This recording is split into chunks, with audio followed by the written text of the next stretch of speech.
All right, so have you seen this? These numbers are crazy. We're talking 46, 49%, and those aren't winning lottery numbers or anything. Those are potential tariff hikes.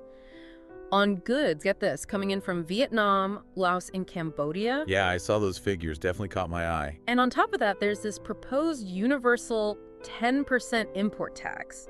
I mean, we're talking potentially 56% for Vietnam, 58% for Laos, and a crazy 59% for Cambodia. I mean, what's the deal? Why are we even talking about these massive tariffs against these Southeast Asian countries? Right, it's a big question. And to get some answers, we're going to be looking at some excerpts from a YouTube video transcript that dives into the issue, tries to unpack the arguments for why the U.S. might be making this move. So let's get into it. What's the main thrust of the arguments? Well, first, got to look at the official justification, the reciprocal tariffs, as they call them. Yeah, I was reading about that. The idea is that these tariffs are basically a response to trade barriers these countries already have against American goods. It's exactly sort of a tit-for-tat approach. And the White House, according to the transcript, is throwing around some pretty big numbers. Like what? They're claiming a 95% trade barrier imposed by Laos, 90% for Vietnam, and get this, a whopping 97% for Cambodia. 97%? I mean, how do you even get to that? Right. It's a mix, they say, of taxes and currency tricks. Things that make it harder for American products to compete. Okay, so that's their reasoning, but how did they land on these specific numbers? It's not like they just pulled them out of thin air, right? Well, according to this transcript, they took those massive trade barrier percentages and basically sliced them in half. They call it a discount, a gesture of goodwill. A discount. I mean, those are still huge numbers, but wait, hold on. Are we sure these trade barriers from Vietnam, Laos, and Cambodia are really comparable to the kind of tariffs the U.S. is talking about? Yeah, that's a good question, and the transcript actually brings up some counterpoints. Okay, good, because something didn't seem quite right. Well, the governments of Vietnam and Cambodia are pushing back pretty hard. Vietnam, according to a 2023 report from the USTR, says their average tariff rate on U.S. goods is actually only around 9.4%, and Cambodia is claiming 29.4%. Huge difference. So the official justification is starting to look a little, let's say, shaky. But if it's not really about those reciprocal tariffs, what's the real story here? Well, the transcript strongly suggests that this is all about China. China. Yeah, the argument is that the U.S. is trying to crack down on China's alleged use of these countries as a backdoor to dodge existing tariffs. A backdoor. What do they mean by that? Think of it this way. Chinese companies set up shop in Vietnam, Laos, Cambodia, manufacturing all sorts of things. Clothes, electronics, whatever. Okay. They label it as made in Vietnam, made in Laos, made in Cambodia, and ship it to the U.S. Basically, they bypass the tariffs they'd face if it came directly from China. It's called the China Plus One strategy. Oh, sneaky. So they're using these countries as a transit point to get around those tariffs. Exactly. And the transcript points to evidence that this is happening. Cambodia is being called China's favorite transshipment hub. Vietnam's not far behind. Even Laos is in on it. So the tariffs are kind of like a triple play for the U.S. That's what the transcript suggests. It's a 3-for-1 deal, they say. Punish these neighboring countries, squeeze China's supply chain, and show off U.S. economic muscle in the region. Wow. But let's not forget the potential fallout. I mean, what happens if these tariffs actually hit? The transcript acknowledges the potential for serious negative impacts. Makes sense. These countries depend heavily on exports, especially to the U.S. Right. Vietnam alone exports like $119 billion a year to the U.S. Yeah. So we're talking potentially billions in losses, not to mention the hit to specific industries.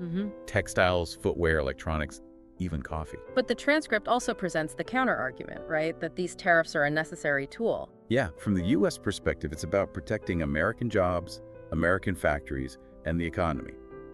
The argument is that these measures are needed to level the playing field. They even suggest consumers might see slightly higher prices, but it's a price worth paying for the greater good. Okay. The transcript also zooms out a bit, talking about the global context, right? Yeah, it's not just these 3 Southeast Asian nations.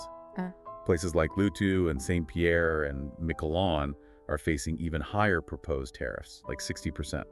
So it's a broader thing, but there's also this comparison to what's being proposed for bigger economies. Exactly. The transcript notes that the proposed total tariffs on China, the EU, Japan, South Korea, India are actually generally lower than what these Southeast Asian countries are facing. So there's a strategy at play here. That's the argument, yeah. They're going after the countries that are seen as helping China get around those tariffs. Makes sense. But what about the White House? How are they spending all this? Well, according to the transcript, they're framing it as a response to a national emergency brought on by unfair trade practices. A big emphasis on reciprocity, making things fair. I bet they didn't hold back on the rhetoric, did they? Not really.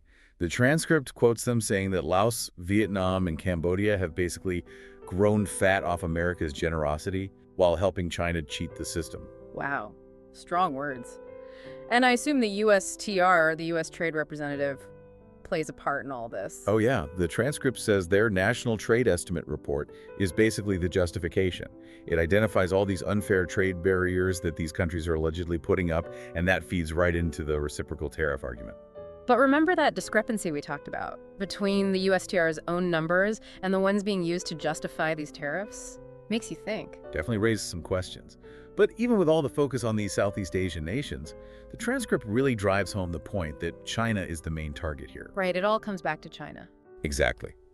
The tariffs on Vietnam, Laos, and Cambodia are meant to disrupt China's supply chain, make it more expensive for them to keep doing what they're doing. But there's a potential unintended consequence mentioned in the transcript. Oh, what's that? Well, what if these tariffs end up hurting the economies of Vietnam, Laos, and Cambodia so badly that they actually become even more dependent on China? That would kind of backfire, wouldn't it? Yeah, not exactly the outcome the U.S. is looking for, I'd imagine. Okay, so let's try to sum this all up. Right, we've got the official justification, those reciprocal tariffs, based on those debatable numbers. Then there's the real motivation, at least according to the transcript, which is to hit back at China and their sneaky tactics. And of course, there's the economic fallout, the potential impact on everyone involved, from those Southeast Asian nations to the U.S. itself. And we can't forget the White House's, shall we say, forceful stance, and the possibility that all of this could end up making these countries even more reliant on China. It's complicated. So we've got a complex situation, multiple perspectives, a lot of unknowns. As we leave this deep dive, here's something for everyone listening to ponder. Given everything we've discussed, what do you think is really driving these potential tariffs? Is it about fairness? Or is it about China? And what could the long-term consequences be, not just for the U.S., but for Southeast Asia and global trade in general? It's worth thinking about. I totally agree. It's a complex issue with a lot of moving parts. We encourage you to keep digging, look at different viewpoints, and form your own conclusions. This is one to keep an eye on, that's for sure. Absolutely. The story's not over yet. Hey.